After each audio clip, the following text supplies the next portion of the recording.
പൗരത്വ നിയമ ഭേദഗതിയിൽ വിജ്ഞാപനമിറക്കിയതിനെതിരെ ആനി രാജ മതേതര ജനാധിപത്യത്തിനേറ്റ ഏറ്റവും വലിയ ആഘാതമാണിതെന്ന് ആനി രാജ പ്രതികരിച്ചു. ഇന്ന് കേന്ദ്ര ഭരിക്കുന്ന RSS BJP ഗവൺമെന്റ് പൗരത്വ ഭേദഗതി നിയമം അത് നടപ്പിലാക്കുമെന്ന് പ്രഖ്യാപിച്ചു കഴിഞ്ഞിരിക്കുകയാണ്.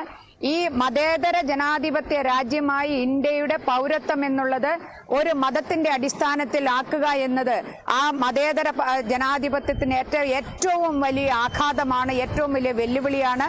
ഈ നീക്കത്തെ അതിശക്തമായി അപലപിക്കുകയാണ്.